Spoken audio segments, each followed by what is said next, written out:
is brand new and is still working their way, so just through the very beginning of the videos. So not even really got started yet. There is like the early stages. Okay, right. And who has got stuck into the videos and maybe you're in part 2, going through some of the techniques, that kind of stuff at this stage? Okay, a few of you. Okay, all right. Good. Okay, so we're going to have all different ranges of experience on here, okay? But it's really great. The earlier you do this, I think, the better, because it's going to frame how you take on board all that information moving forward. So that's going to be really important. Hi, Olympia. You were just on Clubhouse, yes, weren't you? Yeah, for a bit, yeah. When you were on the session earlier as well. Today you went on the webinar. Yes, that's correct. Yeah, that during the I was working from home. Wow. Yeah, you're gonna be all day. Yeah, busy day. Yeah, there's a lot going on at the moment. A lot. So for those guys, if you want to start doing some of this coaching stuff that you're going to be doing when you actually get through this, then you can join me at 6 o'clock on Thursdays, most Thursdays, on Clubhouse. I don't know if you've heard of that app. It's on my newsletter every week that goes out, but Clubhouse is like a relatively new social media channel, and it's kind of all the rage at the moment. But you can have a room, and it's like having your own radio station, really. You kind of have a room, and then you talk about a topic, and then people can join and come and go. It's kind of free flowing. But I host a room with a lady called Tiffany from Recycle Dreams. She's also coaches around divorce, but she's in the States, and so we do it together. And we often invite other coaches in and up onto the platform so you can speak too. So if any of you guys, I think you have to follow me on Clubhouse, but if you follow me, then I can invite you in, and then you can come up and, we're talking about how to cope with heartbreak. We talked about, should you forgive or not forgive? We talked about, that's a really hot topic, and somebody got quite angry with me the other day. Anyone heard that one? It was quite interesting. Apparently, if you don't forgive, you're going to get cancer and die. That was what I was told, and I said I didn't really agree with telling my clients that, and she didn't agree that I didn't tell my clients that. So it's quite an interesting debate. But anyway, takes all sorts, but it's just a really interesting platform. So and I love you guys to come on, and I'll help you. I'll give you space to speak, and you can practice doing these things. And it's great practice for radio interviews, because it's literally like a radio station. It's not recorded, so anything you say just disappears into the ether, thankfully. So it's not one of those things where you think, oh God, this is going to come back and haunt me. So it's a good sort of practice. And Amanda Hale was on there today with me. And as soon as I saw her, she was on there, I gave the platform to her, and she was talking to me about how to cope with heartbreak, going through some of the techniques from the program. So do feel free, because I'll always promote you and bring you up onto the stage. If you don't want to, you don't have to, but you can come and listen. But if you want to accept coming up to the speaker platform, you can see on the screen, I'll say speaker platform and then just listening. Then if I invite you, you can accept, and then you can only speak for 2 minutes if you want. It doesn't really matter, but you can just come and say hello. But it's good practice, so do come up, because I will always put my coaches up and push you guys. So it's all good. Right, so does everyone have the workbook that comes with this? And do you have it to hand? Because you're going to need some of that as we're going to go through it today. Hi Maureen, hello, nice to see you. So we're going to go through a lot of content today. And really, this Coach Skills Workshop is designed to take your coaching to the next level. That's what I'm looking for. I'm looking to take you from learning these skills, but then to real mastery with them, okay? And that's why I've taken these case studies, the 4 case studies, and there are real coaching sessions that have happened for me. I've changed a couple of things in some of them, but they're all based on real scenarios. So as we go through them, there's no right or wrong, okay? So please don't think, oh, I'm not going to say anything, I don't know, I'm not sure. Really doesn't matter. There's no right or wrong at this stage. So everyone sort of interacting is great, and just coming up with ideas. And I want to see what you might do given the tools I'm going to give you first. But then if there's any questions, then I can tell you what actually happened in those sessions, so you can go, oh, I see. So you can see how the thread goes.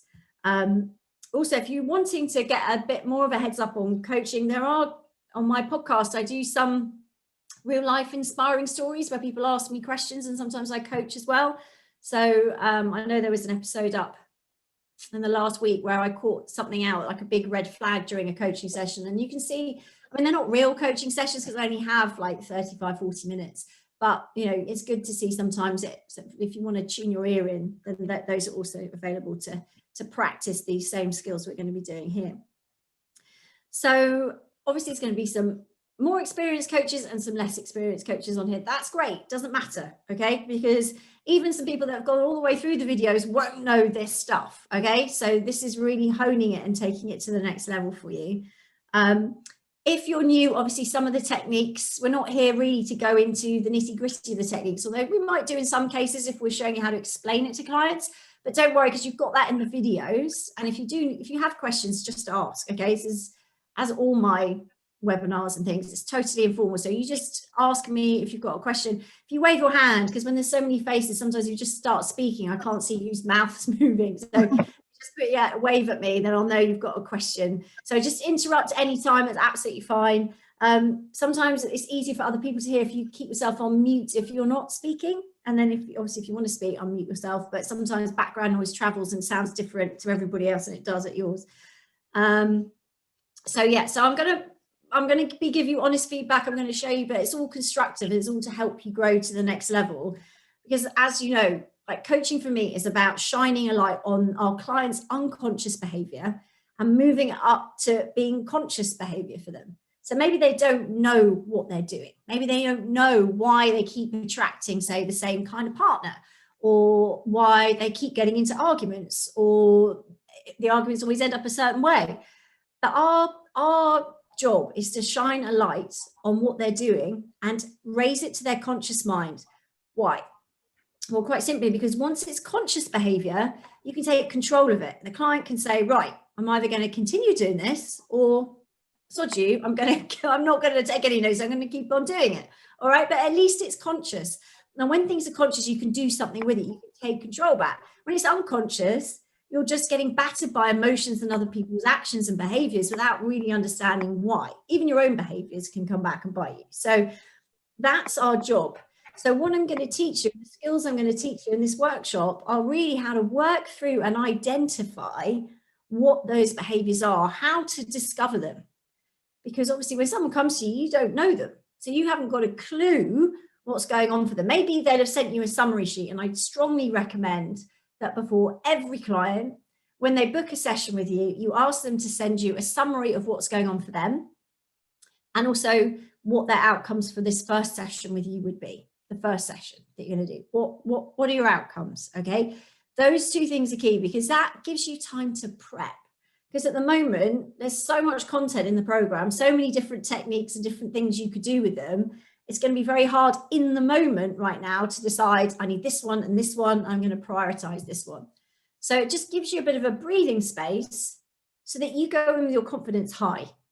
Because imagine if you've got a couple of techniques there you know you can cover, and then also maybe some practical tips, maybe some concepts you're going to explain to them. And then that would fill the session for you after they've told you their story. So you're going to go in thinking, I know what I'm going to deliver here. So your confidence is high. And also you're confident to charge that client when you come to charging clients after you've passed the program. So, and don't think you have to wait either when you finish the program, because once you've done the program, got the accreditation, think of it this way. You are going to have so much value that you can add to any client that is definitely going to be worth the money you're charging. Okay, so go in there and charge, please. You're not going to get the same effect if you don't charge people. Pro bono coaching, you're not going to get those huge positive transformations because they've got no skin in the game. Most people aren't going to step up and go, oh, this is amazing, if they haven't committed something themselves. So it might feel easier to do that, but you're not doing them a service or you, because they're not going to try as hard and you're not going to get those transformations you need to see how good you're doing, because it's just not going to work that way. Okay, so what do you need to make this successful? Well, it's really important just to be you. Okay, this is not a factory program where you go in at the beginning and you all come out qualified to do exactly the same thing in the same way. Okay, it doesn't work like that at all. Okay, I want you to put your own personality on this, your own breakup story onto this if you've got one. Maybe it wasn't you, maybe it was someone you know or somebody else, but if you do, I think, who here has a breakup story they're going to combine into their coaching, some experiences? Put your hand up so I can see. Okay, yeah, okay, so most people have something, right? So you're going to bring that to it as well. You're going to put that in, and we're going to create a business that reflects you and your skill sets and your strengths, okay? So all of you are good with people, okay? I know that because I spoke to you all before, and I know that you're all good with people, okay? It's an essential skill for being a coach. But how many of you here are good with accounts? Who is good with a set of accounts? Okay, I'm going to put my hand down because I'm not, but I'm putting it up to show you that I'm not. Okay, but that's okay. So you create a business that works for you. The things that you're not good at, you find somebody else to be able to do that for you. Okay, you've got to focus on your strengths. Now, obviously, some areas like the coaching skills, you've got to work at those if you've got areas of weakness to bring that up. But areas that aren't your bag and are never going to be your bag, you know, don't stress yourself out. Because I get emails from some coaches saying, oh, I'm worried about the business side. Well, those sort of things like doing your VAT returns or whatever, you can find people very cheaply to do those sort of things for you when your business gets to, you need those, or getting your accounts together, whatever it is. Okay, so don't stress about the small stuff, but we want you to be you and bringing your strengths in, focusing on those, honing those. And the coaching areas, we're just going to really push up the volume on that so you can deliver the results you want to be. You don't need to be like anyone else. There's no formula when you come out. You have to be a certain kind of coach. You know, some coaches love being on camera, love running events, happy to get on the radio. That's naturally something they want to do. And other coaches don't want to do that.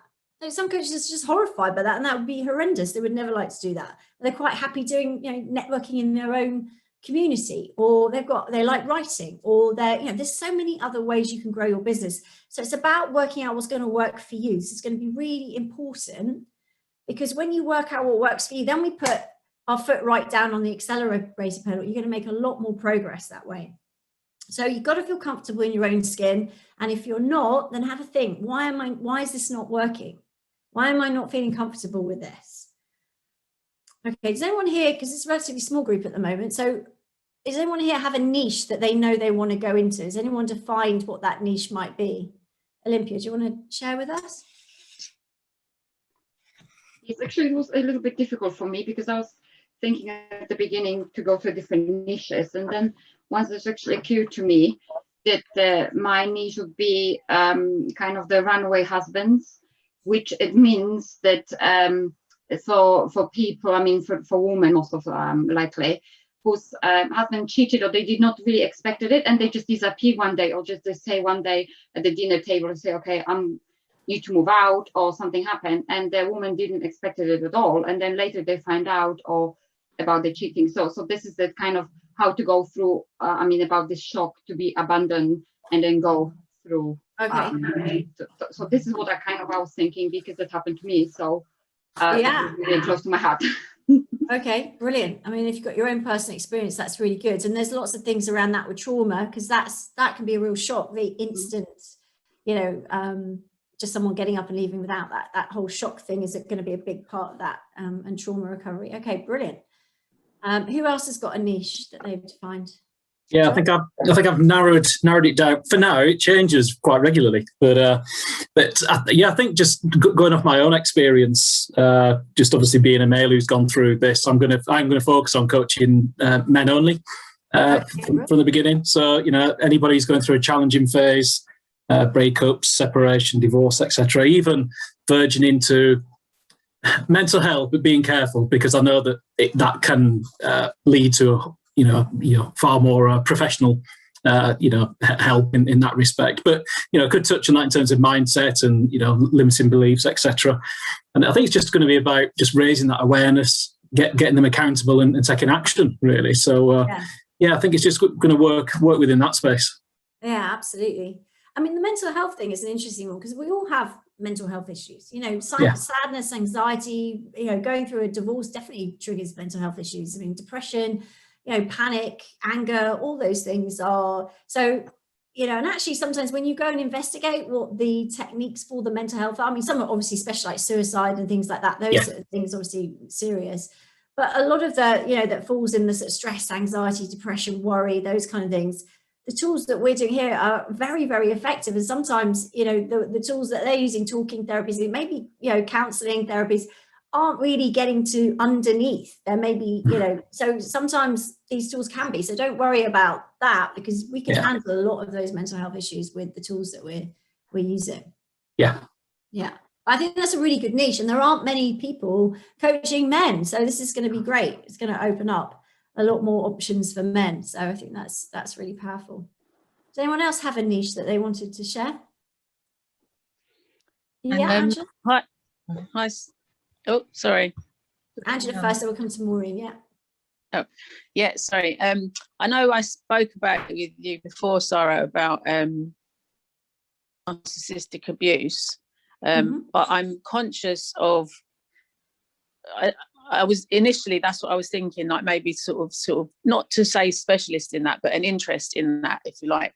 But I'm sort of growing to be like more conscious of the fact that, you know, everyone's like a narcissist at the moment, and it's very kind of, you know, kind of out there, and maybe misinformation or whatever. And I'm conscious that I don't want to fall into that category. Yeah. So I don't know whether to just put it as, like I said, like as an interest in it, or to just not mention it at all. I only thought of that initially just because of what I had been through. So I felt like, not that I'm a specialist in it at all by any means, but just, and I've said this to like lots of people, we could have read like 1,000 books on narcissism, but I still, and I have read quite a few, but I wouldn't have understood it as clearly as I do because of having gone through it. Yeah. Yeah. But that doesn't make me an expert, and I don't want to kind of get pigeonholed in that kind of everyone thinks they know everything about narcissism kind of bracket.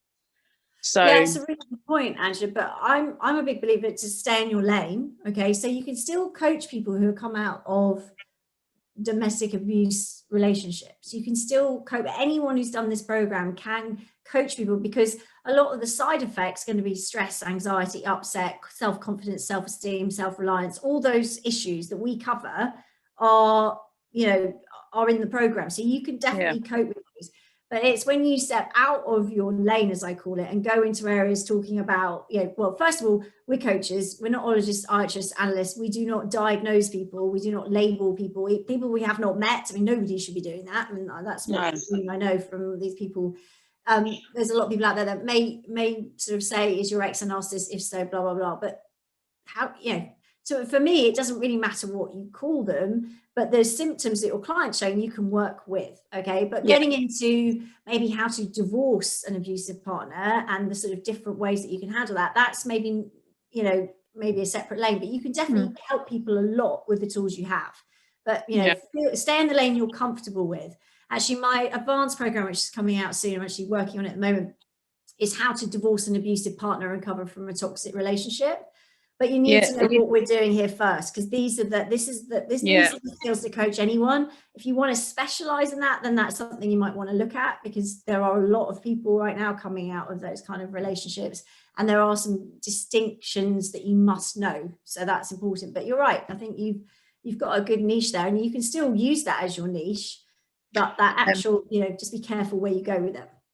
Yeah, are you doing an Eventbrite thing on that? I think I signed up to something. Is that? I'm doing a webinar I'm doing two actually. One's with Stowe Family Law, which is in 26th of May, I think, and I've got one on Monday night with Michelle Dewsbury, and she is amazing. Okay, I think I'm coming to that. So. Yeah, I'm not sure if that's sold out yet or not, but I don't think it has. It's free, but we have a capacity on Zoom. But I think she might have expanded it, because we're way over 100 now. But it's in my newsletters, and it's on my Instagram feeds and my Facebook. But it's Michelle Dewsbury, her story is incredible. She's going to tell her story. She's the survivor of abuse and how she rebuilt her life. And she now works in lots of charities, doing amazing work. So we're teaming up and doing a free webinar on that, just to help people at the moment, because it's a real topic that's needed at the moment with the pandemic. It's a real international issue anyway. Okay, so your niche though, oh Maureen, what was yours, hun? What was yours? Hi, mine was very similar to Olympia. So about abandonment and trauma and whatever. So I can really I think that's really that's what I can identify with. I might focus a little bit within that niche of maybe people who don't have a lot of support, because sometimes when you're listening to other people, you get a sense that they've quite a big support network around them, and not everybody is like that. Absolutely. Some people are quite lonely, and it might be really, really difficult for them, and possibly incorporate a wee bit of a spiritual element to it, but not in a woo-wee way, in a very rational way. But just a wee bit about going within and the power of your thoughts, etc. So that's sort of the angle that I think I will focus on. That's great.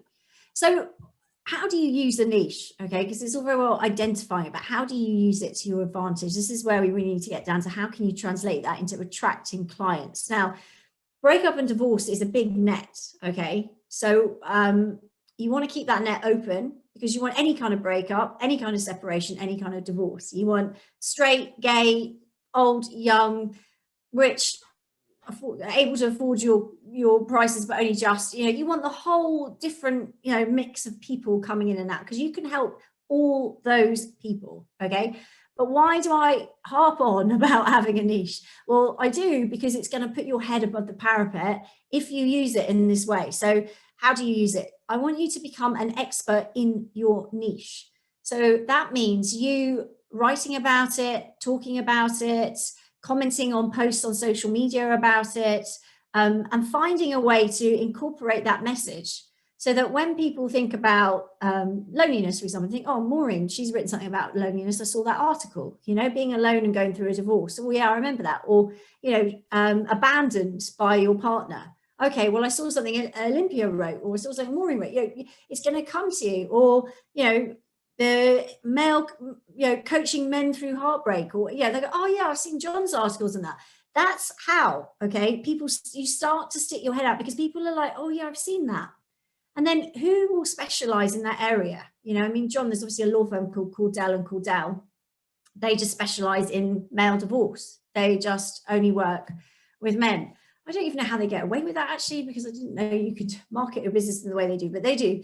And they're run by a woman, actually, interesting enough. But there are certain people that are going to have similar target markets to you. Okay, so if you start to become the expert, maybe send these people your articles or a blog, or make sure you follow them on social media and comment on their social media, they're going to see, oh, what's this person doing? Are they talking about a similar topic to my clients? And you see how you then network with that information and put your head above the parapet as someone that knows about this topic. Now, that doesn't mean that they're only going to send you people like that who fit that particular niche, but that you're going to raise your head above the parapet. People are going to talk about you, and they'll be saying, oh yeah, I know a divorce coach. I saw an article from, oh yeah, Lisa wrote something. I'm going to send them to her. So you keep your net open, because you don't want to just only do these niches, because that could be particularly small in some areas, because not everyone's abandoned and left or whatever, or not everybody's come out of a toxic relationship. But if you can get known for one, maybe two different things that you talk about in particular, it's faster to grow your business that way, because you're not trying to talk about everything all the time. You're just picking a few key things which you can talk about. Now, maybe you want to then strengthen that, for example, by working with an organization that is bigger than you, that works with, similar people. So, John, there's a lot of male people that talk about male divorce that aren't coaches, but for example, Joe Horton, people like that, who you could follow, Gilda Men, Gilda Dads. There could be, if you're working with domestic abuse, maybe you could find a local charity and do some work with them, and then, do some social media with them. There are all these different things. You find somebody that's got a platform like yours with a bigger audience that you can complement. So because you're an expert in the field, they'll welcome that in, and everyone wants content these days. Everybody, honestly, you wouldn't believe the questions I get asked, the things I get asked to write for, because they're just, you think, oh, I never would have thought of that, but they come, so we could do with an article. So everybody wants free content. So if you've got your angles and then think about who it would work for, then you can approach them. So this is why niche is really important. Okay, it's really important to help you stand out in a crowd and attract clients and get known for something, so you can get more traction faster. Okay, so also you need to be able to express what you do in a very concise, short way. So I know this is early days, but you need to have like your elevator pitch they teach you in the corporate world, don't they? You know, how do you tell someone what you do in a split second or in 1 or 2 sentences? You need to grab their attention in that instant and tell them, you know, whatever it is you're specializing in, and get that across so it means something. So, you know, those words are quite powerful, abandonment and that kind of thing. So, you know, maybe you want to work that into like a strap line or something you can say to people that would go in your bio, that would be on your website, that reflects what you do. So that's really important. Don't make it fluffy. Don't make it confusing. Don't make it everything. Try and keep it on your niche message. Okay, so when we're coaching with clients, as I talked about, we're taking the unconscious behavior up to the conscious. And then we're also looking at their strategies, because we all have strategies in life for doing things, okay? Some of them are successful and some of them are unsuccessful. So some people have, I don't know, it could be simple things. So some people have a really successful way of choosing a partner. Other people consistently make the same sort of mistakes, okay? Some people have a good way of managing stress, and other people have pretty poor ways of managing stress, okay? So these are the kind of strategies or behaviors that we're looking to identify in our clients and shine a light on those for them so they can see, because quite often these are unconscious. And we get those behaviors and those strategies just from growing up in the environment and with the people that we grew up with. Maybe you've learned it from your parents, maybe you've learned it from a teacher, maybe you went through a traumatic event and you learned the best thing to do was to shut down at a very young age because it wasn't worth speaking out about, or you were scared to speak out about it. And that then formed your way of dealing with anything that comes up that's tough. You shut down and go, the best thing to do is not talk about it. Consciously, would you know that? Maybe not. But unconsciously, this is learned behavior that has protected you and enabled you to survive until this point. So until this point, you haven't had an opportunity to change it, because in some ways it's worked, even you're still alive, right? But it may not have been the most healthy strategy that you picked up. Also, maybe you learned that that's what relationships were. Maybe your parents argued a lot and you thought, well, arguments are part of everyday life in a marriage.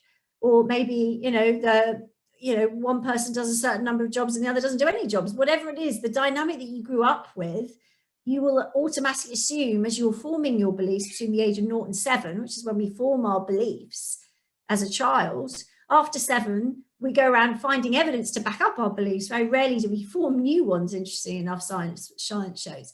So, you're growing up at that very sort of influential age where you're absorbing things as fact. Then you get older and you start realizing your parents don't have all the answers, and maybe they're not always right. And you might challenge and push the boundaries, but you've got your foundations there of what you think is right and wrong and how things work. So those strategies are adopted, okay? So if, for example, when you were little and a spider crawled into the room, and say your gran was there with you and she saw it and started screaming, as a child, you learn when you see a spider, scream because they're scary, right? That's what you learn. That's that instinctive, you learn that from a young age. But if, for example, you learnt and your gran was there and a spider came along and she got down on hands and knees and went, oh, this is so cute, come here, let's have a little stroke. The next time you saw a spider, you go, oh, it's so cute, come here, let me give you a little stroke. So we learn from our environment, okay? And that's why as parents, we have to be careful, right? How we react in the moment, because kids are learning and observing all the time. So if you learned those things growing up, you may not even have realized. It may have been something a teacher did or something you witnessed, but these things form our behaviors and our strategies and don't always serve us, but we won't necessarily know that. So as a coach, that's what we're looking for. But hey, a great place to start is ourselves. Why do we do that? Why do we react in that way? Maybe there's a friend that rubs you up the wrong way. Ask yourself, instead of just experiencing the emotion, ask yourself, why am I feeling this way? What is it about that friend that triggers me to feel this way? What is it? Now, it might be a tone of voice. It might be a behavior they do that takes you back to another time or another person. Or it might just be that particular person. I don't know, but it's about questioning yourself, because as a coach, you've got to get to know who you are and understand where your strategies aren't serving you, so that once you've worked on yourself, it's much easier to then to help other people, because you can recognize things more easily. And we're all work in progress. We're always thinking, oh God, yeah, why did I do that? Or how did I do that? But if you start to ask those questions about you, you'll be able to think, oh yeah, and you've got to be honest, right? You can't sort of skate over the bits you don't really want to look at. And that's part of this, okay? It's about holding a mirror up and really being honest about, okay, I just snapped, why? And then, okay, I need to break this down. I need to figure out what was it that made me snap. Or maybe it's because you've had no sleep and you've got kids running around or whatever it is. But what else is it? Where else is this coming from? Where did I learn that it was okay to do that? Or how does it make me feel? And what can I do differently? What triggers this? If triggers is something that sets it off. So it might be a piece of music, it might be a door slamming, it might be a ringtone on a text message or something that comes in that triggers panic. Or if you see your lawyer's name come up in your inbox, that does it for me. Oh God, what am I facing now? That's a trigger, right? So how can you change that? What can you do? Because if you can identify triggers for your clients, you can go in the back door and give them a different way of handling it right back there. Maybe even stop it from happening, like sending all your lawyers' emails to junk folder so they don't surprise you. That's quite a good one. Or, setting a different ringtone or blocking the person so they can't interrupt you in a day until you're ready to hear from them. So these things are, if you work on them for you, then you can then obviously help a client a lot easier. And as a coach, if you want to be outstanding, you have to do the work on you. Okay. When you're going through the exercises, when you're interacting with other people, you've really got to look at you. What makes you tick? What drives you? Why are you doing this job? What are you doing it for? Is it for the money? Is it for the recognition? Is it for making a difference? Is it for the transformation? Why are you doing this? Because getting clear on your purpose for being a coach, the reason why, and there's no right or wrong, by the way, there's no right, it might be 2 or 3 things, but what is your driving force? For me, it's making a difference to as many people around the world as possible. That's my mission. That's what I'm on a mission to do. Unfortunately, my counterfeit here doesn't always result in me being focused on money. It's more about me helping people and making changes. But if you know that, then you can accommodate your plan and your business to work with that. But you've got to be clear on what your purpose is. Okay, as a coach, you must know what your purpose is before we start working with other people to help them move through their stuff. You've got to be really clear on your stuff that's showing up. And so for those of you who are going through breakups at the moment, use the material, work through it. As you're learning the exercises, try it out. Say, right, next time something bad happens, I'm going to flip it. Or next time something bad happens, I'm going to do 5-star jumps. Yes, in the supermarket, I don't care, wherever. I want you to push yourself out of your comfort zone and start using these techniques. Because if you can ingrain them into who you are, it makes you a much more empowering coach. When someone comes to you and go, oh, you know what? I just can't cope. My life's falling apart. You won't have to think, oh God, what page is that on? Let me just go to my manual, because you'll have done it yourself. It'll be part of your DNA because you'll have used it and tweaked it, put your own stamp on it to help you through those things. What are your coping strategies to cheer yourself up? What works for you? What works for your kids or your friends? And how do you have to adapt because of their different personalities? And then if you start to think about that from this perspective, from your own personal perspective, when you get strangers coming in, it's going to be second nature to you. When you get those clients sitting in front of you, you'll have gone through this for you and your friends and your family. You'll have worked out your own conflict resolution strategy. Do you always back down? Or do you stand up and say how you feel? Are you scared to have your voice heard? Why? Now, there might be lots of reasons why, especially those like Andrew have become out of a toxic relationship, and me, sometimes it takes a while to be able to find your voice.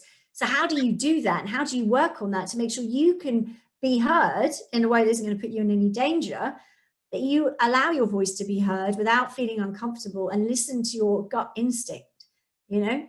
These things are really, really important. So was anyone on the coach skills support and supervision webinar last night? We did. Yeah, so I was telling you about some of the dating scenarios where the dating apps are really good for honing your skills on picking out people that aren't suitable, okay? Controlling people that aren't your ideal partner, because you are filtering. If you've done the work on you, it's very easy to filter out the wrong ones before you get to an actual date, okay? So they're good for honing your people skills and identifying people, if you're continuously going for the same sort of people, making the same mistakes, and dating apps can be great to practice these skills before you actually get out and meet someone in the real world. So that is something that I think is really here to work on you, and it's work in progress. So we're looking for giving ourselves and our clients clarity. A lot of the time people are upset, overwhelmed, confused, can't make decisions because they don't have enough information. You know, reason for staying stuck and not being able to make a decision is very often because you just don't have enough information. You don't have what you need to make that decision, okay? And that's very common. But we need to work with our clients just for that reason, to make sure they have more clarity. So if your job then becomes not fixing everything, because that's a lot of pressure, not waving a magic wand so they walk out with no problems, because that's not realistic. But if your job is to give them more clarity by shining a light on their behaviors, on their strategies, on the things they're doing unconsciously, and raise it to their conscious mind, then they're going to have more clarity, okay? Focus again is there's 4 keys to surviving and thriving. You know, taking responsibility is one, getting more clarity, taking control, and shifting your focus. Okay, these are all key pillars to helping your clients get back in the driving seat again. So again, with you, as you're going through this, what areas do you not have clarity on? What's worrying you at the moment that maybe keeps you awake at night, that you could try some of these techniques out on, like, you know, get more clarity. You know, what are you focusing on when maybe focusing on the more positive side would help you more? Where are you giving away responsibility and not stepping up and saying, look, it may not be my fault, but I'm here, so I'm going to take ownership of my life right now and make some changes so I can move forward? And where are you blaming other people and giving your power away and not taking your control back over how you react to things and, you know, the decisions you're making?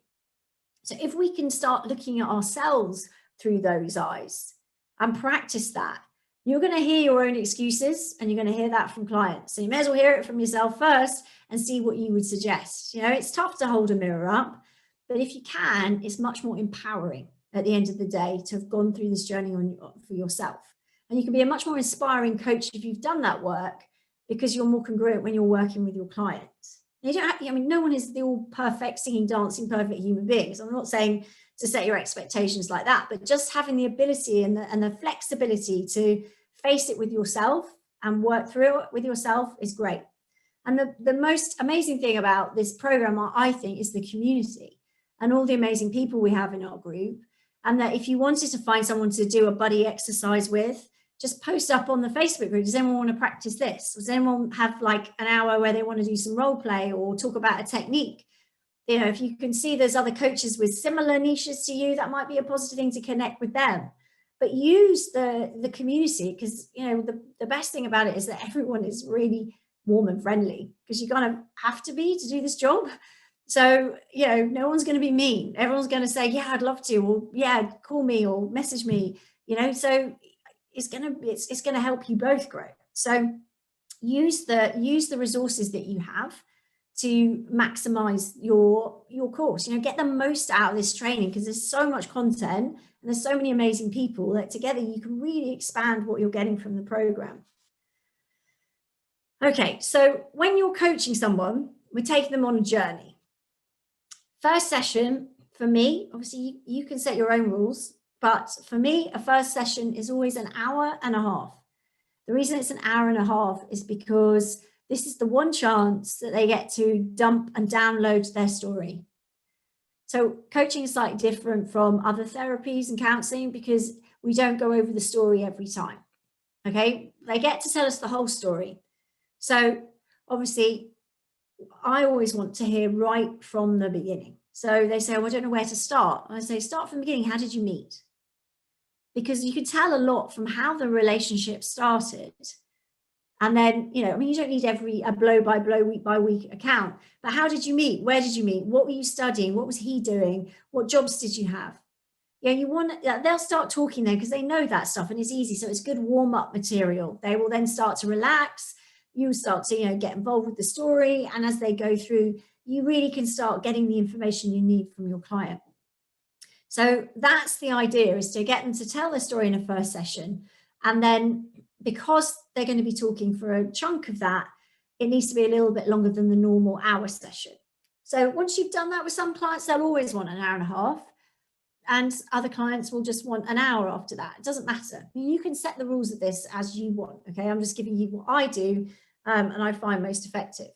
So running that coaching session, importantly at the beginning, is obviously building that rapport.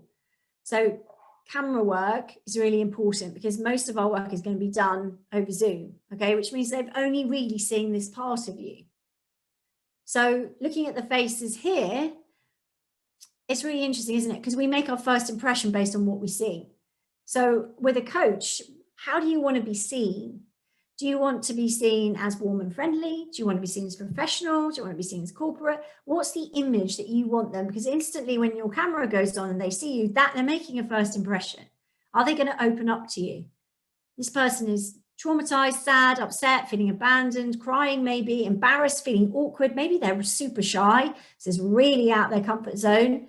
You don't know, or maybe they're fine and they just, want a bit of a chat. But how are you going to come across to that person?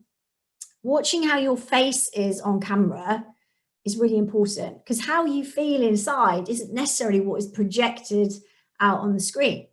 So if you've got a serious face or you're frowning, that's the first impression. So when you're doing work like this on video, you have to smile more, guys. You have to use your face to smile a lot more than is natural.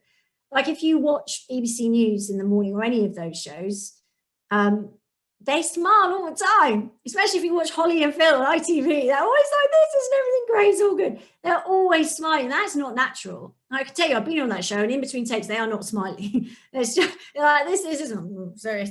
So, but you've got to work on your face as part of the coaching skills. Okay, if you're doing video, when you've got someone coming into you, there's other things, other sensory sort of things around the room, and they're sitting down, maybe you're making them a cup of tea. All those things make them more relaxed. But when you're doing video, it's much more important that you really are using your face and the space. So what does it say about you behind you? What message are you giving from your setting? So have a think about, because that says a lot, just as it does on a dating profile, right? Look in the background, look in the background. What's in the background? It's really important. They're getting a picture of you. So, if you want it to be plain, you can have it plain. There's no right or wrong, but it's got to reflect you and the message that you want to get across. So that's why in the beginning of the program, I'm talking about your brand and, who you are as a person, just enabling that to shine through, because I think that's really important, especially now most of our work is going to be done on video. And I'd recommend that you do it on video, because there's no cost to doing it on a Zoom video. People don't have travel time, and you can have clients around the world, and you can fit more clients in if you want to as well, because you can literally go back to back and you don't have to, wash a cup or make them a cup of tea or whatever. It's just, you just got to look after you. So it can be more efficient to do that way. Although obviously I'm not against if you want to have people coming to you, but you don't have to anymore. And I think that's one of the bonuses for coaching that's happened during the pandemic. Before, you had to have that offering of coming to you.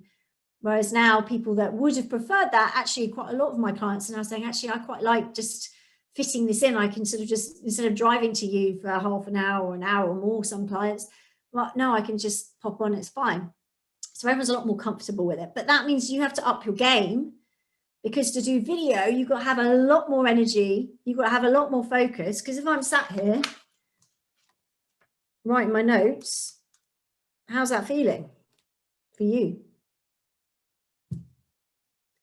There's no contact, there's no eye contact, it's not engaging. Whereas if you can't even see what I'm writing on, I might be messaging my mate for, So, for clients, you need to have a lot more engagement. You need to show them.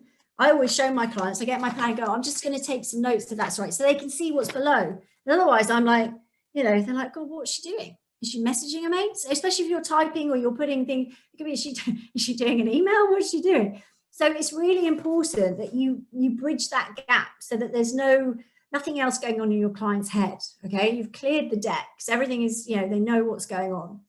And even in your email before, you could say, make sure you've got some water, maybe some tissues, a pen, a notepad. Make sure they come prepared so they've got everything. So when they're on, you're ready to go. But I always say I'm going to take some notes and, you know, show them my pad. You don't have to say, and this is my notepad. You can just lift it and just say, I'm just going to take some notes if that's all right, just so they know what you're doing. So these sort of things we didn't have to think about before, but we do now. So watching your face and explaining what you're doing as you get started is key. And at the beginning of every session, there's one question that I want you to ask your clients every single time, no matter who it is. Does anybody know what that question is? Yay, someone knows. Go on then. Angela, yes. What are you looking to get out of this session? What do you want to?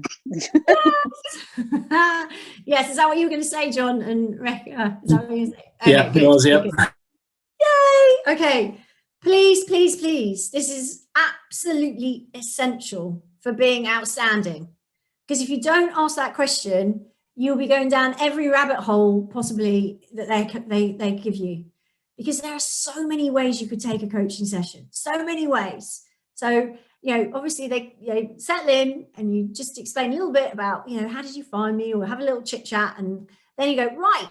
So just so I'm clear and can help maximize the results for you today, what specifically would you like to get out of the session? Do you have any specific outcomes or areas you would like me to work on with you? Just so I can keep that in my mind as we go through your story. Now, some clients might run ahead and go, oh, but this happened. Try and pull them back because you're in control, right? Don't let them dive in without giving you that first, because otherwise you are listening to a story as a mate. You have no idea what they want to get out of it. And worse, you might assume, well, this seems like the worst thing they're going through, so I'll help them with that. You know, or gosh, you know, if their kid's got learning difficulties, was in one of the case studies that you've got to do, maybe I'll talk to them about that. It might be totally relevant to the heartbreak that they're suffering, but because you haven't asked the question, you might think that's got more importance than it actually has for them. So we do not assume, we do not join dots, okay? Ever, okay? You have to keep ourselves out of it. You might, for example, your husband or wife may have cheated on you. You've got a client in front of you saying that they've cheated on their partner. How do you feel? Anyone? I suppose you have to like try and distance yourself, because like the natural reaction would be maybe to, in your internal brain, be like a bit judgmental, maybe because you've been through it. Yeah, because you're human. Yeah, absolutely. But this is why coaching is a profession. This is why this is a skill set, because you have to be able to detach. Now, you know, for me, my husband cheated on me. But I believe that, you know, looking at that logically, you know, there are things wrong with the relationship, and people cheat. Doesn't always mean they do it with malicious intent to hurt someone. It might be a cry for help. It might be that they're not happy with things. It might be an expression of something else. It doesn't always mean they go out to hurt people. Okay, so you just got to try and think about not what it means to you and what someone did to you, but you've got to distance yourself, because your shit is going to show up in your sessions. It has a very funny way of coming in and slapping you around the face, and you're going, whoa, okay. So, but rest assured that the very difficult people, the ones that, you know, the abusive partners, they don't show up for sessions. Okay, they just don't, because they don't need help, do they? They're perfect. It's everybody else's fault. So don't worry about them showing up. And if they did show up, you can choose not to coach them anymore. That's absolutely your prerogative. But just because someone's done or got a behavior or reminds you of something, maybe it's they remind you of an annoying habit your mum has or something, you know, you've got to be able to take your personal out of it. Okay, so you're not judging. We do not judge. We have to look at it neutrally, which is pretty difficult to do. So again, this is another skill to practice when you're in your everyday life, because it's something actually that's quite a useful skill to develop. And, you know, if you've got kids, sometimes you have to sort of be neutral at certain times. Those sort of things you've got to learn to be a coach. It's really, really important not to put your own personal opinion or your own judgment in there, because then if it's not the same as theirs. So I had a coach, it's actually one of our coaches, who was coaching someone, and some of the feedback was this woman her husband had been going to sex clubs, and this coach had a particular opinion about sex clubs and mentioned it. And it wasn't even really a judgmental one. It was just something that she'd heard, and she'd formed an opinion on that from this information she'd heard. So it wasn't particularly even incorrect, But this woman got really upset by it, and she didn't want to be coached by her anymore because of this one statement in an hour and a half of actually really useful, good stuff. She's a great coach. It's just, she said something and she knew that broke instant rapport. So that's why it's really important to take your personal stuff out. Okay, really got to do that. So as a client, it's a general flow. They're gonna come in. You're going to reassure them that they're in the right place, that you can help them. You're going to ask them the question that you all know. What's going on for you? What can I help you specifically with today? Then you're going to get them to tell the story. Now, the story talking can depend on whether they are, breaking up from a 25-year marriage, or, they've just got one particular point they want you to help them on that day. But for most people, I would say in a first session, they're going to want to dump their story out on the table, warts and all, for probably half an hour, maybe 45 minutes. In some cases, it might go up to 50 minutes, a little bit more, okay? But you don't really want it to go more than that. And you don't want to allow them to go into, well, he said, and then she said, and then this happened, and let me think, was it a Wednesday or a Tuesday? If they're doing that, you can interrupt and say, okay, I'm conscious of the time. I really want to know what happened at this point, or what happened next. Just move them on, because some clients will start giving you, the color of their trousers that day. You don't need that information to help you. So don't let it run on because you're just going to let it run on. Keep it moving forward.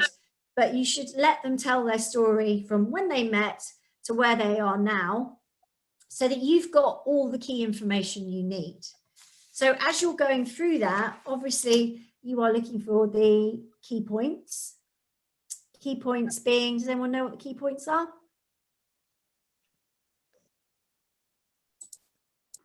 Things like, sorry, go on. No, after you, go on. Just important, just really important things about them, like the names of the children, the name of the partner, so that when you're talking about it later on, you don't forget those things, and you sort of write them all down at the beginning. And then also it helps that rapport, doesn't it? You've actually listened to them, you care.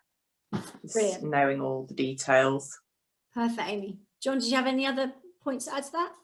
Yeah, same sort of thing, but age, backgrounds, I guess maybe touching on things like values and morals if they come up. And just details around the family as well. Yeah, I think, this is really, if it comes up and you're scrabbling for a name or an age, or what did he do, nicknames, anything like that, or if there's any key things, like if they had an anger issue or something like that, you want to summarize that in the top of your notes. I know it sounds mad, but how you take notes in a session can really be the difference for how you deliver the results at the end for your client.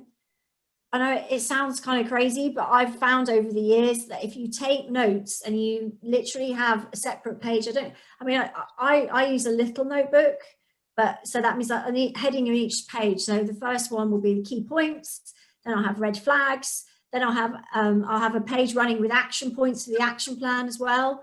And then the notes for the story, that can be a few pages, even more, like 5-6 pages, as you're just writing random notes. But the bits that you think you're going to want to come back to these, because I want to dive in, you're going to have to separate them out in pages, because what I found is if you just write all your notes in one big sort of story, at the end, you're kind of having to flip through and go, I can't read my writing. Well, me anyway, you might have nice writing. I don't. I'm like, well, where was that point? And what's that? And you can style them and stuff, but it's complicated, So I say, as you're going, have a page for the key points, have a page for the red flags, have a page for questions, maybe if you've got any questions that are coming up as you go through, and have a page for the action plan points. Okay. And then you might have another page for something else. Lisa, yeah. Hi, everyone. I was just wondering where that stands with data protection. Do those notes belong to the client in the end, or?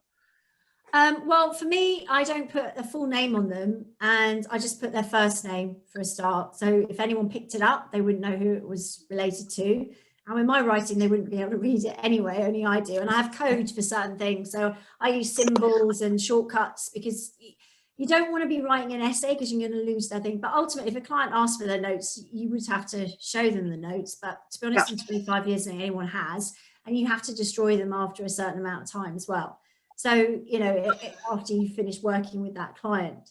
So, yeah, but I mean, really for coaches, if you don't put a name on, it's not identifiable as their notes. So you can make it as easy as possible. But it depends how you want to do it. Some clients have folders with a full name, date of birth, everything on them. But yeah, it depends how you work best. And then you want to have those notes because you've got to come back to them before the next session. Yeah. So you want to recap. And would our sessions ever be called for court evidence, or is that an unknowable answer? I mean, never have done. And I mean, we're dealing with the emotional side. I have had to write a letter, say a client came to me. Actually, it was her lawyers that I didn't go to court, but her lawyers asked me to confirm that she had come on a certain date and that certain points had been covered. So, and I knew they had been anyway. It was like the main point of the whole session. So It's not common. No, Yeah. that's once in 25 years, to be honest. So. And my last question, that's this 1.5 session, is that a discovery session or is that a charged one? No. We do not do an hour and a half for free. No. So discovery calls, and we can come on to those, but I'm not really covering those. So we'll bring that up in a business booster. But in the discovery calls, it's really a chance for them to get to know you. And it's really where you are getting a little bit from their story. But if they can send it in an email beforehand, it's going to save you a lot of time. But you definitely don't want to be giving them any solutions or listening to a whole story. You want the summary. And then you want to be saying, well, you know what? I can see that you're heartbroken. I can see that the pain really hurts. And you know what? That's totally normal. The sort of things I can help you with is I would help you be able to dial down that heartbreak. And I could give you little techniques to make sure that you could manage getting up in the morning so you don't stay in bed all day. So you're kind of doing it that way rather than going, so, you know, don't use their full name. And you're not giving them the technique. You're just telling them how they're going to feel if they came to you so they'll feel much more in control. Do you see what I mean? So it's really just checking the rapport and checking what areas they need your help most. Right. But I would say and at the beginning of every discovery call, say this call is 15 minutes or whatever it is for you, because otherwise they'll take an hour, then you've satiated them and they won't come back. So really important. Okay.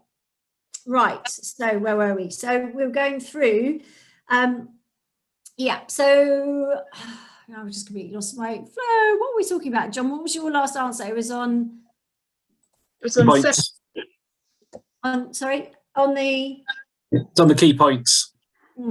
Using separate pages each. Yeah, perfect. Thank you. Yeah. So key points on one page, red flags, questions, action plan. I can't tell you how helpful that will be as you come to the next stage of your session.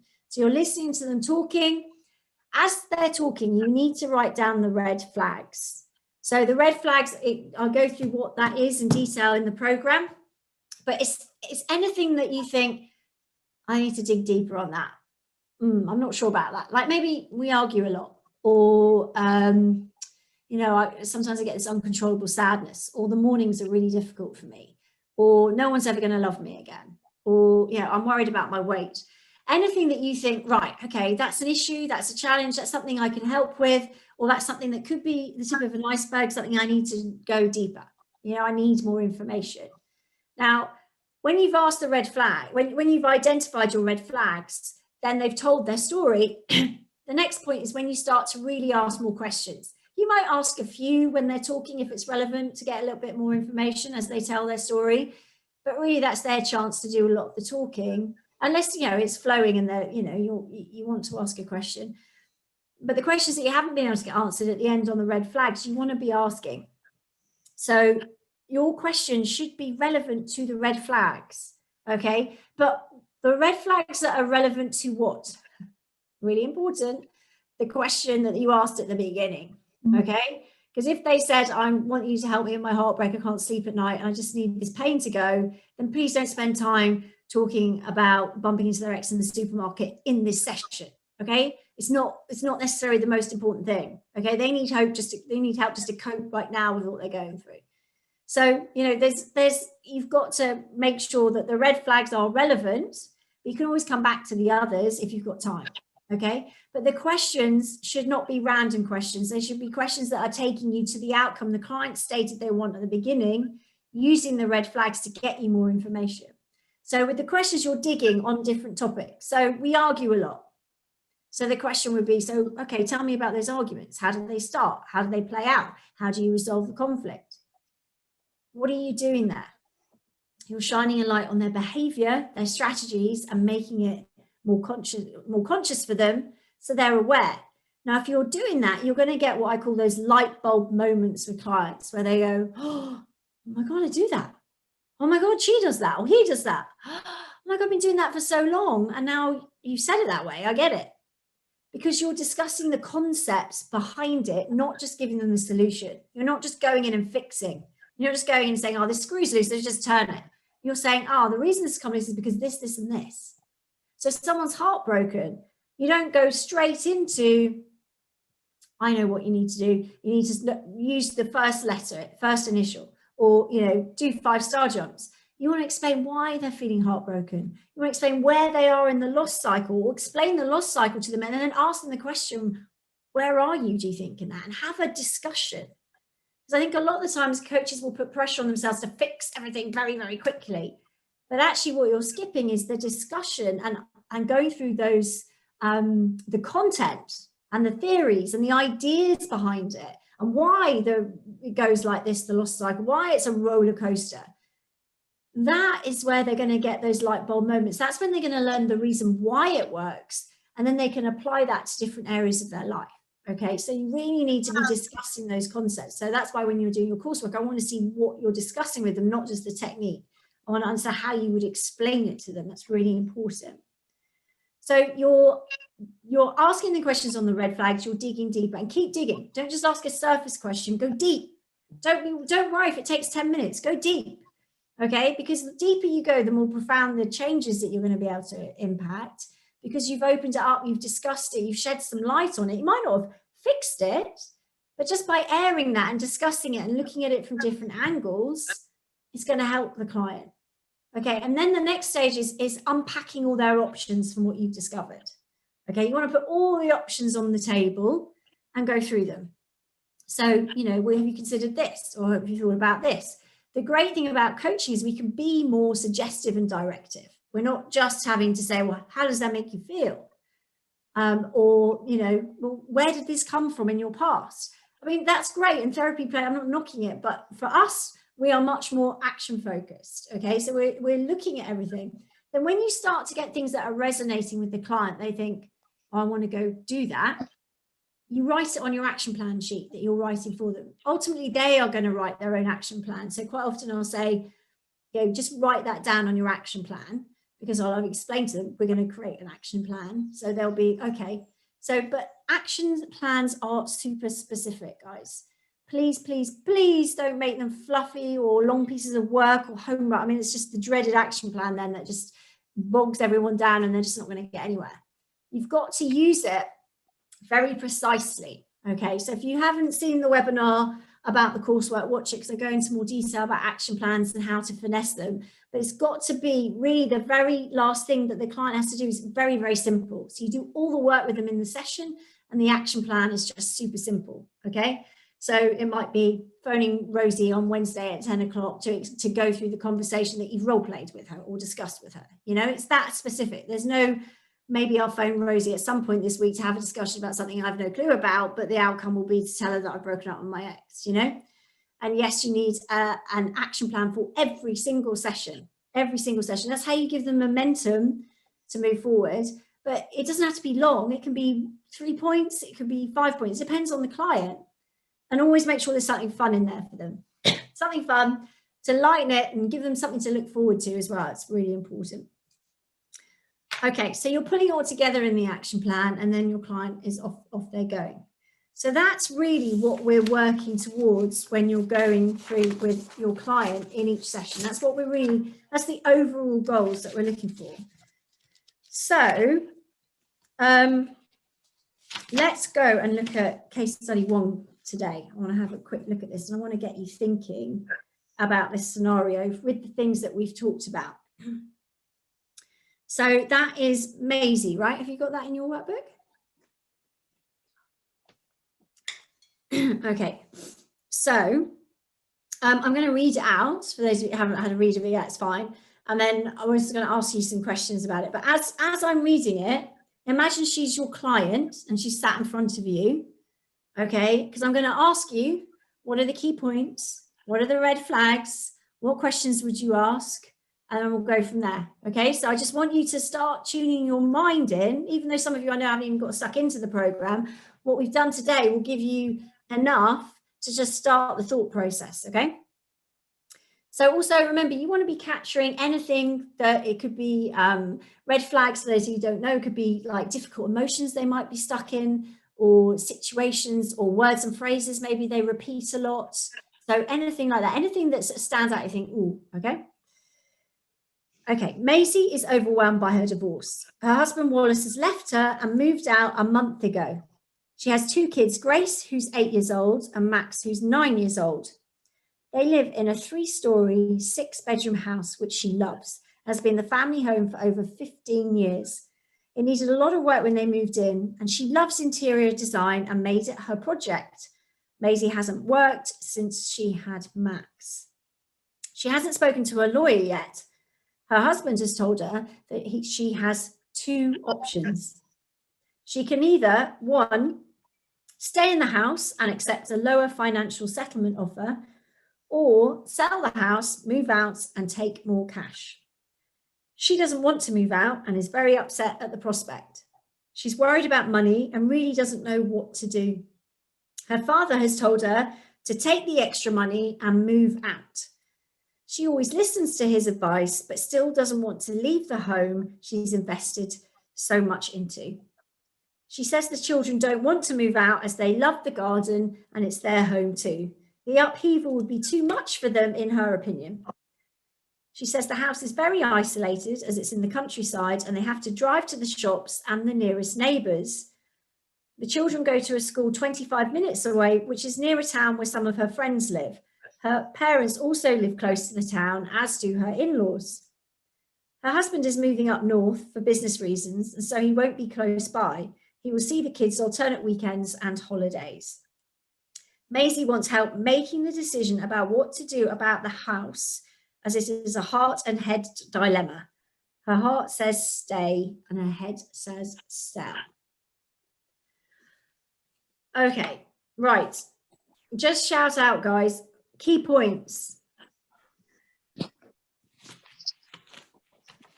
2 children. Yeah. Grace 8 and Max 9. Brilliant. Husband Wallace. Yeah. Good. Good. Yeah, a family home, 6 bedrooms, and it's been there for 15 years. Yeah. Yeah, good. And she's not worked for, will be 9 years since Max. Yeah. Good. Good, good. Perfect. Well answered, John. Okay. Yeah, I think you've got everything on that. Red flags. Guys, start from the top. Overwhelmed. Yes. Yeah, overwhelmed. Okay. What Hasn't else? spoken to a lawyer yet. Yeah. Yeah. Yeah. Hasn't spoken to a lawyer yet. What else in that next sentence would be a red flag? Her husband left her. telling her. Yeah, her husband has told her. I think that is, you know, if someone says to you, my husband has told me or my wife has told me that these are my 2 options, that would be a red flag to me. Okay. Okay. What else? What else are red flags? Elements She's, of pleasing her father. dad. That influence. Sorry, Lisa, you go. There's an element there to look at with pleasing her father. Yeah. Yeah. Well, okay. So I'm going to just dig a bit there. There's an assumption that she's pleasing him. We don't know that. All we know that her father has given his advice at this stage, right? So it might be, you're right. I would definitely put in my notes something to question. Does she want to please her father? But at the moment, we don't know that. All we know that her father has told her to do that. And she always listens to his advice in the past. Yeah. But we don't know why yet. Okay, so that's what I mean about joining the dots. It's like really easy to do, but we've got to rein it back a bit. So yeah, but it potentially could be that she wants to please her father, and that's also putting herself in a bit of a dilemma because she doesn't want to let him down, but we don't know that for a fact yet. So that would definitely be a question. What's your relationship like with your father? How does he help? It could be that he's just always been a really solid person to give good advice, and she values his opinion. So that's the little distinction there. But thanks, Lisa. That was a really good point. What else? Maureen, did you say something? Sorry, I couldn't quite hear. Yeah, I had said about her husband telling her basically what to do. Okay. Yeah. Well, he's telling her she has two options. Yeah. Yeah. Again. I'm sort of thinking also, because she said she's worried about money and really doesn't know what to do. Like she needs to get a grasp on the realities of a situation. Like she's a bit frightened of, you know, where she is financially and all those things that are really important she hasn't really dealt with. So I don't know, like a red flag to... Yeah, definitely the worry, the overwhelm, the upset, the confusion, I'd say. Yeah, absolutely.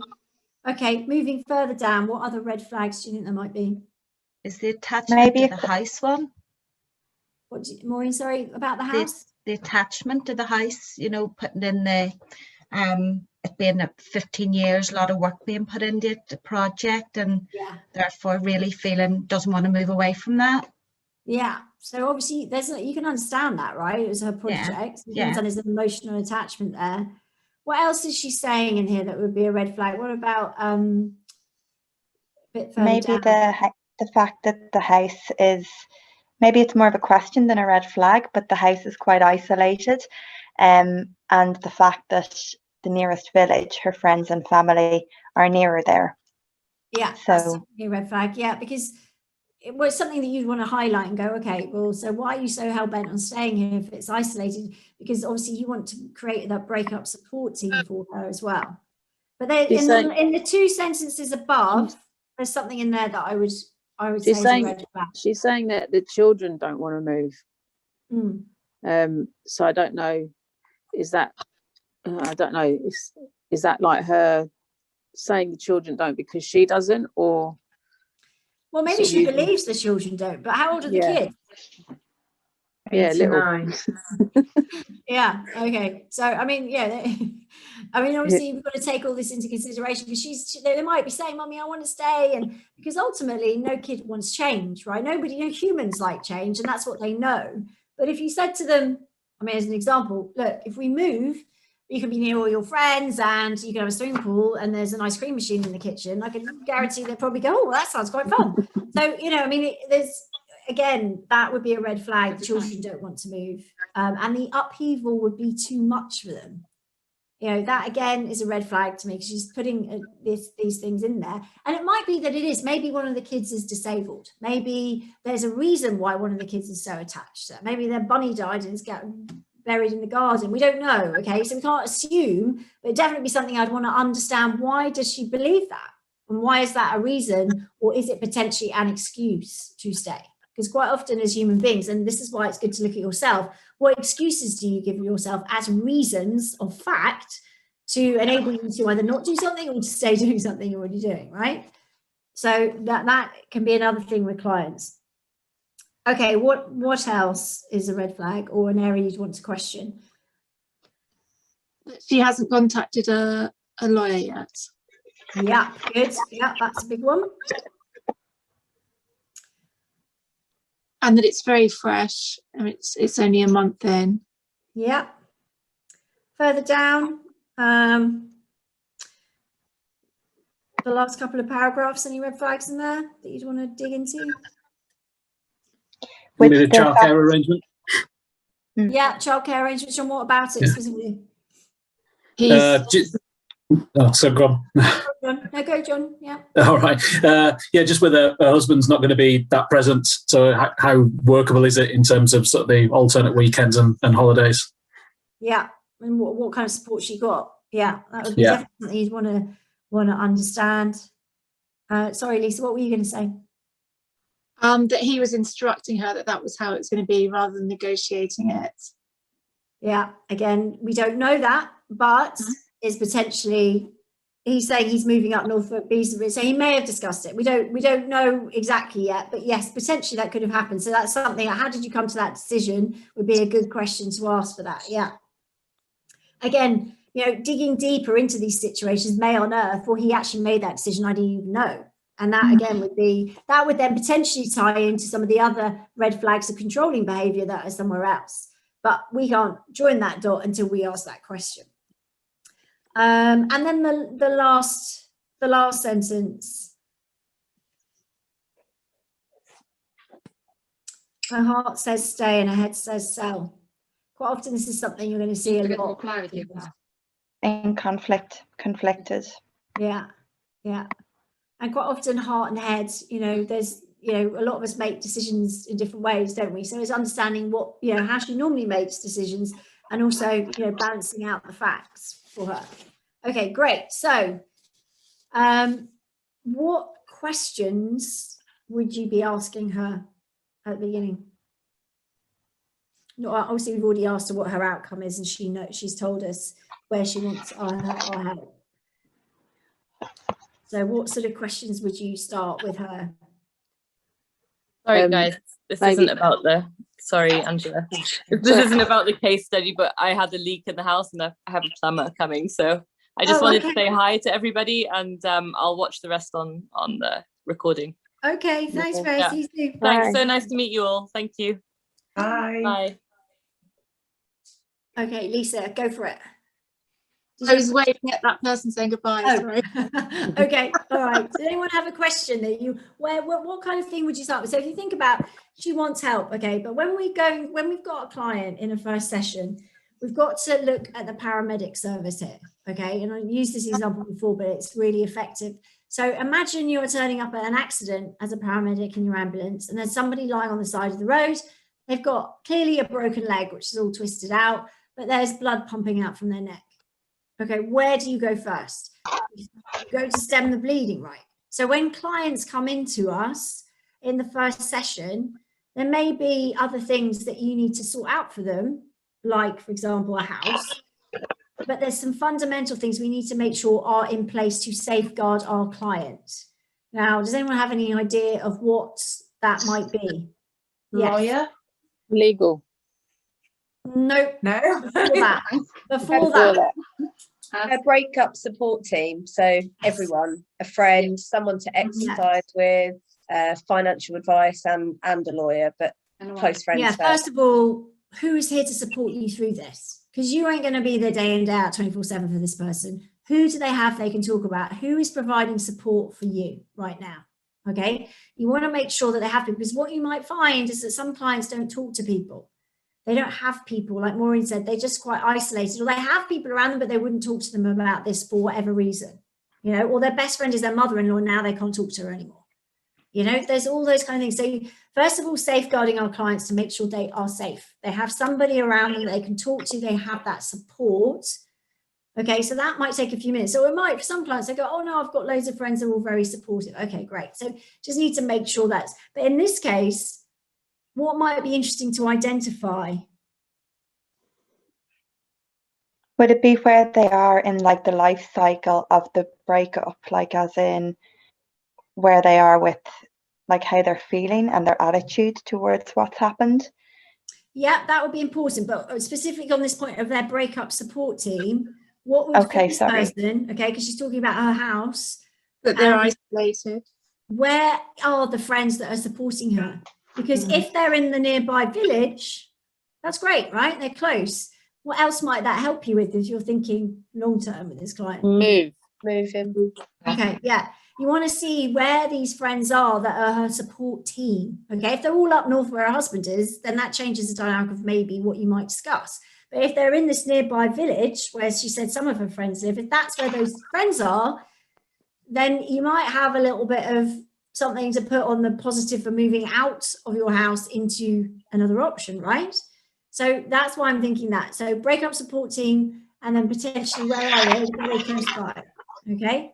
Do you see where I'm going with that? I'm trying to just, with one question, I'm still thinking about, well, she still wants to know about the house. So where are these people? Lisa. So would we also ask, is that the kind of support that's helpful?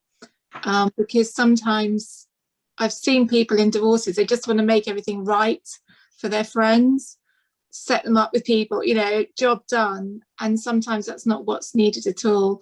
Or they might be joint friends of the couple. Yeah, so absolutely. To really probe. Absolutely. Making sure that they are appropriate support and not people that are going to pour fuel on the fire. Absolutely. Yeah. Those things are good to know. Yeah, good. And then, and then the next bit, Kate, you would come to like clarity in that if they were overwhelmed. This woman I don't see as overwhelmed by heartbreak. she's overwhelmed by this particular situation. But if someone was really emotional, then going through the loss cycle would be another one of the paramedic tools I would use. But in this session, it might waste a bit of time because she's pretty clear on what her outcome she wants to get from the session. And it doesn't seem to be, I'm going to miss him if he goes up north, does it? So it seems more about where am I going to live and how much money am I going to get? So it's a slightly different dynamic. But yeah, that would definitely be up there on the paramedic list for people that are emotionally upset and maybe more heartbroken than she appears to be in this case study. And she wasn't heartbroken at all, to be honest. This is a real session. She wasn't. But she was very attached to the house. Okay, so what then, how would you move this forward? Where would you take this session next? What would you think what options might you want to put on the table with her? Having asked her some questions about, well, questions would be, I guess, tell me about why you want to stay in the house. Let's discuss that. You know, and tell me about the kids. All the red flags that you listed, we want to go and ask questions about them. Okay, so you know, explain how the kids feel about it and what do the kids enjoy doing. And you say they love the garden. What about the garden do they love? Is it because it's got a slide in it? Because, hey, you can take the slide with you, right? You want to understand why these things are going on and discuss it with her. You know, okay, I get it. And it might be overwhelming evidence to stay in the house. But when I asked her these questions in the session, what she actually said was that the house needed a lot of money because it was old. It was an old house. And even though she'd done the beautifying it and making it all look great inside, a new kitchen, new bathrooms, the plumbing system was very old and there were a lot of problems with the roof and the outhouses, and that was just an ongoing financial sort of drain on her. And so that was one of the reasons why her dad, who had been involved in all these little projects, who's a bit of a handyman himself, was going, you know what, this is going to put all your money into the house and then, you know, it's going to be difficult. So by asking these questions, you can really understand what is her, was she reliant on her dad to make decisions? Not really, but she really respected his opinion. And she knew that he was successful in business, and he knew the situation about the house. So he had that, and he wasn't looking at it emotionally at all. But then her dad wasn't a very emotional person. So, but she was. So that again was a conflict. I'm not like dad, and he hasn't lived here and I've lived it. So asking questions about the dynamic between her and her husband. So how do you feel that he's told you these are your options? Are there any other options? You know, why haven't you spoken to a lawyer yet? Is that something you're considering? She actually said, well, no, my husband's told me what the financial situation is, so I don't need to go. I try not to twitch too much in front of her. She would say, I was like, oh, okay. But, you know, obviously, you know, to find out what you're legally entitled to, it doesn't mean it's got to be a high conflict divorce. It's just giving yourself that information and arming yourself with all the facts so you can make a better decision. And there might be some legal implications of staying in the house and whatever. So, you know, sometimes it's good. You don't have to tell your ex that you're getting legal advice either. So it was something actually she did go and do and didn't tell him about, but helped her with the decision. So where would you take this then, moving forward with this client? When we come to, so we're digging deeper on all the red flags, we're asking the questions, we're wanting to understand more. You might want to ask a bit about the future. Well, how do you see yourself? Where would you like to be? Not physically, but emotionally. How do you see your life going? Because the kids are 8, 9, in 5, 6 years, they're going to be more independent. They're going to be wanting to, and that was one of the things that came up, that she was worried that because she was going to become a taxi service at that point with 2 kids, might be doing different things, that might be difficult living so isolated. So these things that come up. Now, as I'm talking, I'm thinking 2 camps in my head. What are those 2 options that she's obviously got? Stay in the house or move. Yeah. So as she's giving me these, I'm sort of writing them on my notes page, the staying or the moving page, yeah? And then we start talking about, how do you feel about moving? And first she was really pushing back on this, which is normal. You're going to get resistance because this is what she's told herself she wants. And this is, even the kids are believing it, and it's right for the kids, therefore it's right for her. She'd stacked everything up, although she had her dad's voice, which she knew resonated on some level because she trusted his opinion. But again, he wasn't an emotional person. So that was how she was sort of pushing it away a bit more. So we were talking about it, and I said, okay, well, I know you don't really want to explore that option, but can we just put it on the table and have a look at it? So she's like, well, yeah, but I don't think I want to do it, but that's why I'm here to make a decision. So, okay. So then we looked at it, and actually she had always wanted to live in a little cottagey style house, not a big house that she was in now, but it's a very impressive house. It was very lovely. So she's got caught up in it. So asking your client, so, well, ideally, what would you like if you weren't here? I know you want to be there, but you live there. So we're not changing anything, but let's just explore it. So we went through all the options. So I got her to start thinking about what she would like, what would work, and the things that she didn't like about the house. Obviously, she wasn't moving over. The things that she did like, how could she replicate them? And we started to kind of create a picture of that house in her head.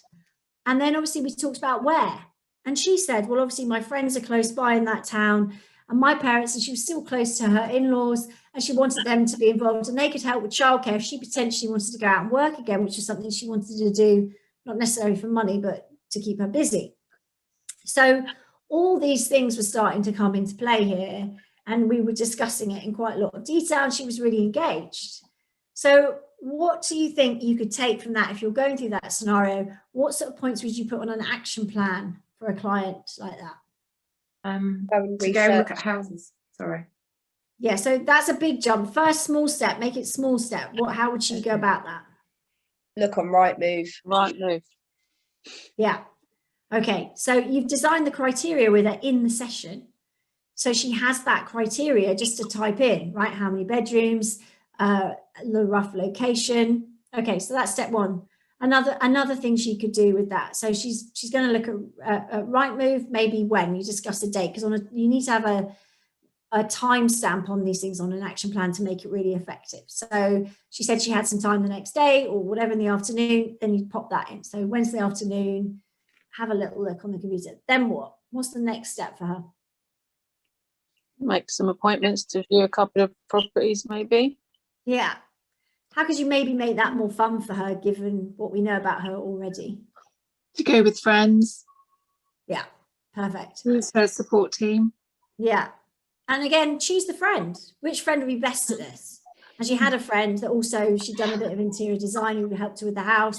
She thought she would be a really good friend to choose. So she was going to speak to her. So speak to her on the same day she was going to look at Rightmove and find out when she could be available and they could go and do it together. And we decided that they would do it on a weekend where the kids were with their dad, so that she could stay over and she could go, this is before lockdown, so they could go out and experience what it was like to be in that town. So she'd get to spend the night and go to the shops and go to the market on the Sunday and have a brunch or whatever, you know.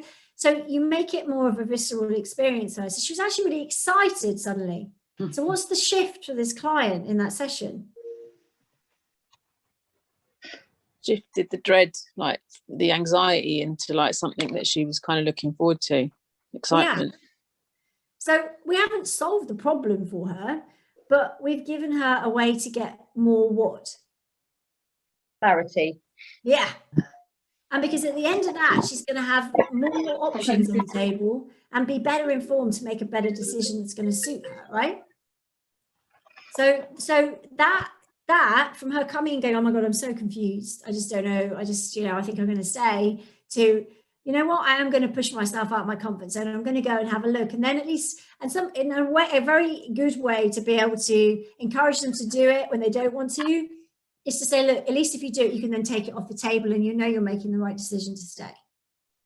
You see how it's kind of like going in the back door, but you're actually getting them to step out of their comfort zone just so they can reassure themselves that they're right. But actually what they might do is see that there's another option. And she did actually, she did move. So, but it was that actual planning it and just putting their foot in the water. Quite often you have to get them to that point. But the action plan was thought through, it was precise, and that's how it went. Any questions on that? Do you see how it works, guys? We've sort of done a lot of content and a lot of info today. So I know it's a lot to take in, but I wanted to go through that just to show you what I'm looking for when you're going through these sessions and how you can discuss things and open things up, not assume, not jump in, because that's how we're all wired to do it. And just really rein back and ask those questions. It's great that you're coming up with those things. And so if you're not sure, ask a question. Always ask a question to get the answer that you need. Okay, so kind of coming to the end. So I do want you to practice something this week, though. I'm just trying to find it. All my papers everywhere. In your workbook, you have these sheets. Okay, this is your people reading radar practice sheets, okay? So on this is when we're working with people, we've got to work on a different level. We can obviously do what they're telling us, but we also want to be reading them, like their body language and what's going on and what's in the background, okay? All those sort of things. We want to be being Sherlock Holmes and really honing our skills. So on these two sheets, across the top, it's the questions and person 1, 2, 3, 4, 5. So there's how old are they? What kind of lifestyle do they have? What do they do for a living? What's their relationship status? How are they feeling? So there's lots of different questions about them. Now, if we could meet up in person, what we do is we go to a coffee shop and the people walking past, we pick the same person and I get you all to write what you think the answers are for that individual. Complete stranger, you don't know them, but why do you think those things? Because, for example, I might think they're 35 and John might think they're 29 and Lisa might think she's 46. We don't know, okay? Why do you think they're married or not married? You know, sometimes people say, oh, well, you know, they were really coordinated. So their wife must have dressed them. Actually, they're gay and or they work in fashion or, you know, they're just super into their clothes, you know? So we don't know. So there's so many different things we put our own personal judgments on. Okay, so this is an exercise in really looking to what are the clues and why are you making those judgments? And what it does is it hones your skills to see past what you initially see. Because you'll be looking to see whether they've got a wedding ring or a certain watch or leather shoes or whether they're, I mean, the obvious, a briefcase or pushing a pram, that gives away a lot of information. Or, you know, what is it that you're picking up on that is giving you the answers to those questions? Why do you think they're a estate agent? Why do you think they're an accountant? Why do you think she's a teacher? Why do you think she's a mum? Why do you know, all these things are there and it's about developing your people reading radar. So that when a client comes to you, you are automatically training your brain to pick up on those subtle signs. Now, you're going to get things wrong because, again, it's about making assumptions, but that's not what this exercise is about, because as you fine tune it, you'll just get better at noticing things. Okay, you will get much, much better at noticing and picking up information. So you can ask those questions even if you're not clear. Okay, but it's about practice. I used to do this on the tube when I was in my 20s. I used to look at people and I used to try and figure out what their names were, what their kids were called, if they had kids, what emotion are they experiencing? This is a really hard one because some people have resting bitch face and just look pissed off permanently. Okay, but that's actually their relaxed, chilled out face, but it just looks really harsh, you know? So it's about learning and questioning and double questioning yourself so you're not making assumptions. You know, is someone feeling miserable or is someone feeling happy? And obviously you can look at body language, but just assuming that if you were doing that, it would mean that to you doesn't mean that's what it means for them. So because we can't meet together, I want you to watch a movie over the next week. Has anyone seen The Holiday? It's a fun movie. Anyone seen it? Okay. So yeah. I want you to find that because it's pretty easy to get on Sky or anywhere really, or online, I'm sure. And I want you just to watch that movie and I want you to pick the main characters from there. So we've got Cameron Diaz, Kate Winslet, Jude Law, and Jack Black. Okay, 4 characters. So person 1 is Cameron Diaz. Person 2 is Kate. Person 3 is Jude. And person 4 is Jack. Okay, now, obviously, you know, if some of you know the movie, you know how it works out, but I want you to work out why you're thinking these answers are. Okay, and when we come back next week, I want to go through your answers and I want to see how old you think they are, what kind of lifestyle. Now, you're going to know some of this from the movie, but what do they do for a living and why? You might know that, but I want you to say, well, I thought that because, okay? How are they feeling? You know, let's do it in the first part of the movie where you're meeting them for the first time as the characters come on. You know, some of those, because it's a movie and we're not out, you won't know, but, or some of them you'll know the answers, but I want to know the why. I want you to start noticing the little things because as actors, they've become that person to do that thing. So there'll be little things about them that you'll notice. So if you could do that, it's a bit of fun, but even if you just watch the first half an hour of it as those characters come in, because they'll come in pretty early, I want you to just do this and then we'll compare notes, because it's really fun to see what everyone thinks when we all get together and why you think that, because you'll see how we all put our own personal thoughts and feelings onto it. So, but this is something, again, you can practice as you're out and about. And now we're getting out using public transport, walking down the high street, sitting in a cafe. These are the sort of things I want you to be working on to fine tune your radars. Cool, I've crammed in loads, but I really wanted to cover that because it's going to set us up for the next 3 sessions. So thank you for staying with me. And has it been useful? Yeah. Yeah, it's great. Yeah. Thank you. Thank you very much. Thank you. No, you're welcome. Very exciting. Lovely to see you all. Mwah. Have a great week. Thanks so